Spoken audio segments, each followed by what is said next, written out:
Serbati di 09 News. Gen Z adalah generasi yang lahir dan tumbuh dengan berbagai perkembangan teknologi. Dengan kemajuan-kemajuan tersebut, membuat generasi Z lebih realistis dibandingkan dengan generasi sebelumnya. Munculnya COVID-19 di tahun 2020 menyebabkan sekolah offline diberhentikan. Bagaimana cara generasi Z untuk memaksimalkan pendidikan melalui teknologi? Untuk mengetahuinya, kita akan berbincang dengan salah satu generasi Z. Baik, kita akan berbincang dengan Niwayan Vidya, salah satu mahasiswa dari Telkom University. Selamat pagi Mbak Niwayan Vidya. Pagi Mbak Grace. Mbak Niwayan Vidya enaknya dipanggil apa ya Mbak? Lebih enak dipanggil Vidya aja biar lebih pendek. Oke, baik Mbak Vidya, bisa kita mulai Mbak Vidya? Bisa Mbak. Baik, Mbak Vidya sebagai salah satu generasi Z yang lahir semuanya serba digital, menurut Mbak Vidya sebagai generasi Z, seharusnya bagaimana pendidikan itu bertransformasi? Menurut saya setelah membaca buku Work, How the Generation is Transforming the Workplace yang ditulis oleh David Stillman dan Jonas Stillman pada tahun 2017, mereka mengidentifikasi adanya 7 karakter utama generasi Z, yaitu digital, fear of missing out atau biasa disingkat FOMO, hiperkostumisasi, terpacu, realistis, ekonomis, dan do it yourself atau disingkat DIY. Kalau di konteks pendidikan, pemahaman tentang karakteristik setiap generasi menjadi penting untuk menentukan bagaimana strategi pendidikan ke depannya yang efektif diberikan kepada para siswa maupun mahasiswa itu sendiri. Tujuannya tuh enggak sekedar untuk mencapai capaian akademik tertentu, tetapi juga bagaimana proses pendidikan dapat menumbuhkan karakter dan kecintaan terhadap aktivitas belajar. Kalau untuk saat ini, generasi Z itu banyak yang berada pada usia sekolah. Ini berarti penyesuaian sistem belajar dalam ruang-ruang pendidikan harus mempertimbangkan karakteristik generasi Z itu sendiri, agar sesuai dengan kebutuhan mereka tanpa mengesampingkan minat dan kebiasaan mereka sebagai sekelompok generasi. Gitu, Mbak Grace. 7 karakter yang terdapat pada buku Work, The Next Generation is Transforming the Workplace, karakteristik mana yang menonjol untuk transformasi pendidikan, Mbak? Kalau yang menonjol itu sebenarnya semuanya menonjol ya Mbak Grace, tapi pada karakter digital, sifat generasi Z yang memang fasih dalam menggunakan alat digital itu sangat melekat. Jadi guru-guru atau pengajar harus banyak melakukan pengamatan tentang bagaimana siswa atau mahasiswa memadukan sisi fisik dan digital dalam cara mereka berinteraksi dan belajar, yang kemudian akan menjadi acuan bagi guru atau pengajar untuk menentukan metode pembelajaran yang akan mereka gunakan. Adanya penutupan sekolah offline karena masa pandemi COVID-19 ini sebenarnya harusnya sih mampu memberikan dorongan positif bagi guru dan pelajar itu sendiri untuk lebih berkomitmen, konsisten, dan terbiasa memanfaatkan teknologi dalam proses pembelajaran.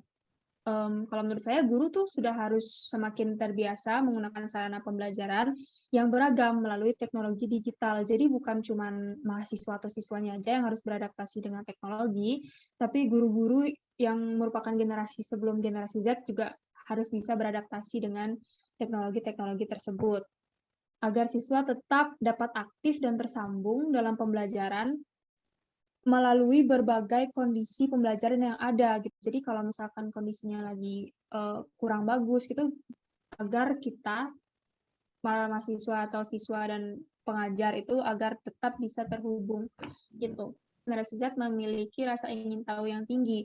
Jadi memiliki rasa keingintahuan yang tinggi terutama pada hal-hal yang baru atau tren-tren tertentu. Jadi FOMO ini menjadikan para mahasiswa atau siswa itu tersendiri terpacu untuk mengetahui berbagai hal dari sumber-sumber informasi yang tersebar dan mudah diakses saat ini.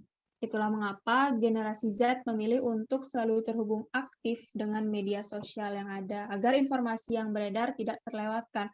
Karena kalau misalkan kita off sebentar aja dari sosial media, itu kita bisa ketinggalan lumayan banyak informasi gitu. Jadi dalam hal pendidikan, itu perlu menjadi media yang terbuka dan mewadahi berbagai informasi yang diperlukan siswa, tidak hanya pada hal yang berkaitan dengan pembelajaran, tetapi juga keterampilan hidup. Jadi pendidikan perlu mampu mengkurasi informasi apa saja yang memang bermanfaat bagi siswa dan yang tidak. Generasi Z itu lahir dengan salah satu kebiasaan mampu memahami dirinya sendiri. Itu mengapa karakter hiperkostumisasi atau bahasa Inggrisnya hypercustomization menjadi salah satu ciri khas generasi Z. Jadi generasi Z terbiasa menentukan kebutuhan apa yang mereka memang perlu dan harus didapatkan. Jadi aktivitas mereka di dunia maya merupakan bagian dari cara generasi Z memenuhi kebutuhan akan dirinya sendiri. Di samping itu, guru perlu mampu melakukan personalisasi cara-cara belajar bagi setiap siswa dan memberikan siswa lebih banyak kesempatan untuk mencari sumber belajar di luar aktivitas sekolah atau kuliah. Karakter hiperkostumisasi menyebabkan para siswa atau mahasiswa juga menjadi terbiasa mengkritisi banyak hal di sekelilingnya, jadi berpikirnya lebih kritis, termasuk memberikan masukan terhadap media-media belajar yang selama ini digunakan. Maka dari itu penting bagi sistem pendidikan untuk memberikan ruang kepada para mahasiswa atau siswa itu sendiri untuk menyampaikan gagasan dan penilaiannya tentang proses belajar yang mereka jalani sehari-hari, apalagi selama pandemi ini. Kenyamanan belajar adalah yang utama bagi generasi Z. Gitu, Mbak. Nah, apa kepanjangan ya? Itu cukup bagus sharingnya, dan saya setuju dengan sharing itu, bahwa memang sekarang digital sangat mempengaruhi cara belajar generasi Z gitu. Nah, lalu bagaimana nih Mbak, cara Mbak sebagai generasi Z dalam memaksimalkan teknologi untuk kepentingan pendidikan? Kalau sebagai generasi Z lagi, itu pastinya tidak bisa terhindar dari yang namanya teknologi. Berpikiran terbuka atau biasa dibilang open-minded dengan keadaan yang ada, itu sangat membantu untuk memahami bahwa penggunaan digital itu akan selalu menjadi semakin pesat, berkembang pesat dari waktu ke waktu. Dengan adanya teknologi-teknologi ini juga dapat membantu para mahasiswa dan siswa hingga pengajar itu sendiri untuk menambah wawasan atau ilmu.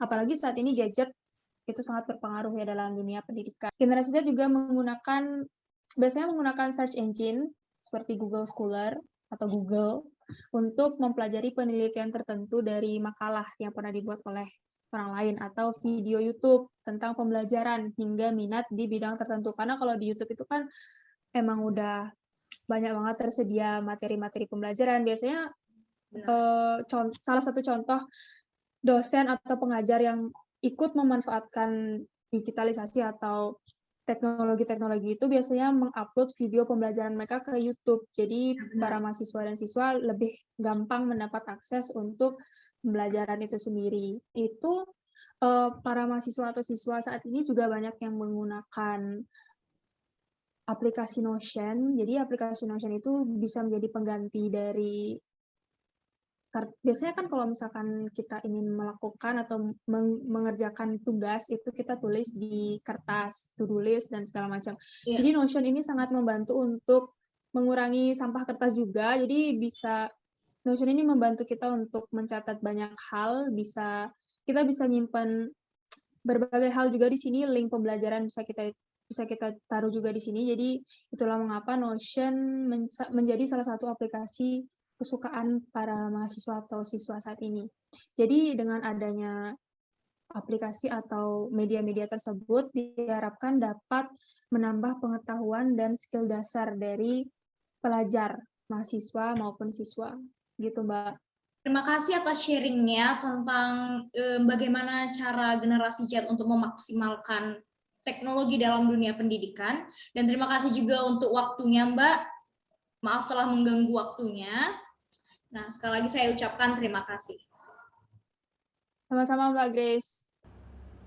Itu dia perbincangan saya dengan salah satu generasi Z, yaitu Mbak Niwayan Vidya, mengenai memaksimalkan teknologi di dunia pendidikan. Dengan open-minded dalam memaksimalkan pendidikan melalui teknologi, serta dukungan dari pendidikan dan staf pengajar mengenai karakteristik generasi Z, lebih memaksimalkan peran teknologi dalam dunia pendidikan. Saya Grace Subati, pamit undur diri.